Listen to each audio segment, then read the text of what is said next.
Hello everyone, welcome back to my channel. আমি চলে এসেছি একটা নতুন ব্লগ নিয়ে তোমাদের সঙ্গে। আজকে দেখো চলে এসেছি আমি হুগলির ইমামবাড়াতে। এখানে আমরা ঢুকছি, আমি আর আমার বর দুজনে এসেছিলাম একটা কাজে, তো ভাবলাম যাই ঘুরেই আসি। তো এখানে দেখো প্রথমে টিকিট কাউন্টার, এখানে 20 টাকা করে এক একজনের টিকিট করে নিচ্ছি আমরা। হুগলির ইমামবাড়া হচ্ছে পশ্চিমবঙ্গের হুগলি জেলার অবস্থিত এই ইমামবাড়া। এই হুগলি ইমামবাড়া এই ভবনটি নির্মাণ করেছিলেন মোহাম্মদ মহসিন। এটি প্রায় 200 বছরের পুরনো ধরা যায়।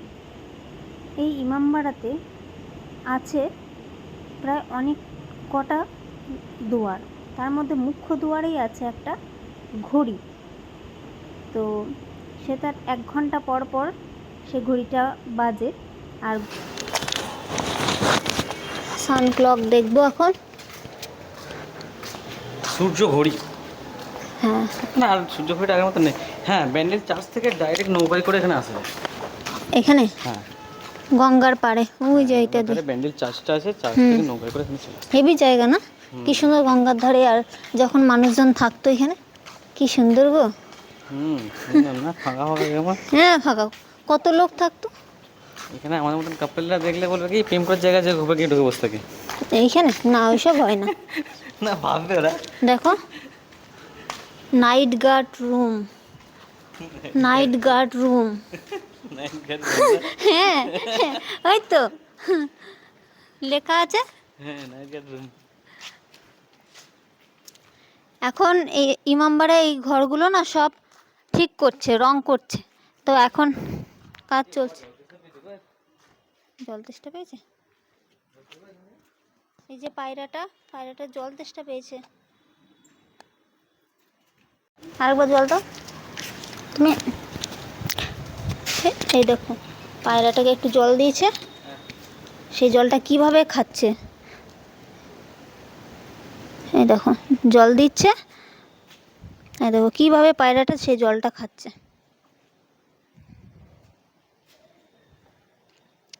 কেন বলো তো, এখানে অনেক গঙ্গা আছে, ওই যে সাইডে গঙ্গা।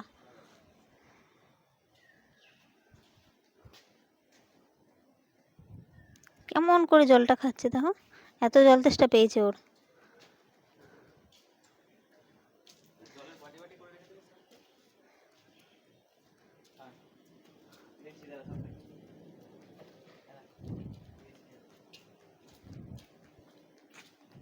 দেখো খাচ্ছে।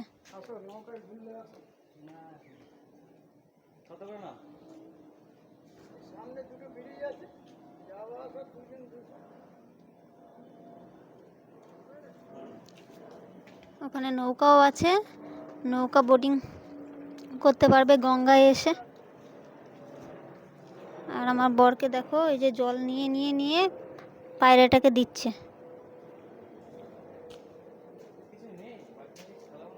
অনেক জল তেষ্টা পেয়েছে ওর। দেখো কি করছে তোমরা, দেখো শুধু। কোথায় গেলা? ও দেখো খুঁজে নিয়ে এসছে একটা একটা জায়গা খুঁজে নিয়ে এসছে। ওই যে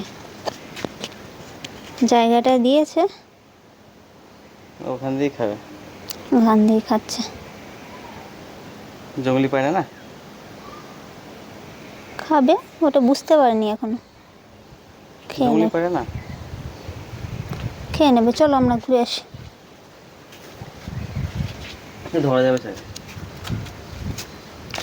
ধরে কি করবে, নিয়ে যাবে? সাদা পায়রাগুলো দেখতে ভালো। সূর্য ঘড়ি। সূর্য ঘড়ি কোথায়? ওইটা। এই যে গঙ্গার দিক থেকে এরকম দেখতে লাগছে। আর এই ওই যে হুগলি ব্রিজ। হুগলি ব্রিজ? ওটা train bridge, railway bridge. Railway bridge? তা হুগলি ব্রিজই তো। এই যে সূর্য ঘড়ি, আমিও যাবো করে।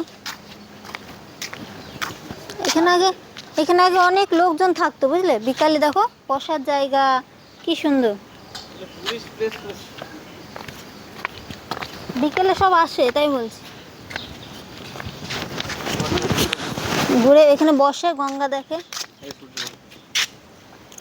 সূর্যঘুরি। পশ্চিমবঙ্গের এই ঐতিহাসিক জায়গাটা অবস্থিত হুগলিতে।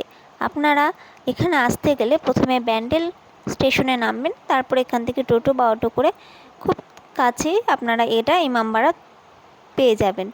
তো এখানে আসলে টিকিট মূল্য খুবই কম, সামান্য। আর এই জায়গাটা আপনারা এই জায়গাটা সকাল 8:30 থেকে জলের ফোয়ারা বিকাল 5টার মধ্যে আসবেন। এখানে দেখতে পাবেন ওপরে যে ঘড়িটা আছে, এখানে একদিকে পুরুষ আর একদিকে মহিলা, দুদিকেই সিঁড়ি আছে। সিঁড়ি দিয়ে এই আমরা উঠছিলাম, আমি একদিকে উঠছিলাম, আমার বর আর একদিকে উঠেছিল।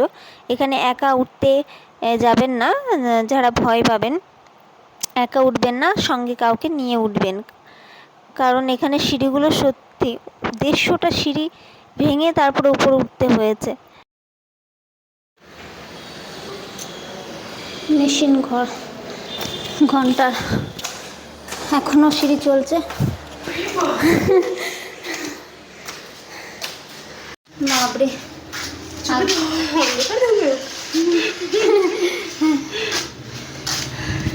এখান থেকে ওই যে গঙ্গা দেখা যাচ্ছে।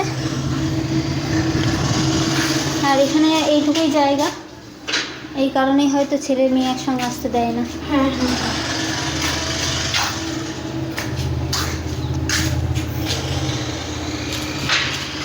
জানলা দিয়ে ভিউটা, এই যে সিঁড়িটা।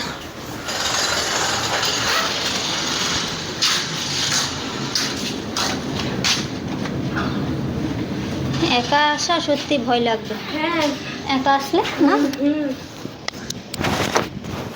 কিছু হয়ে যায়।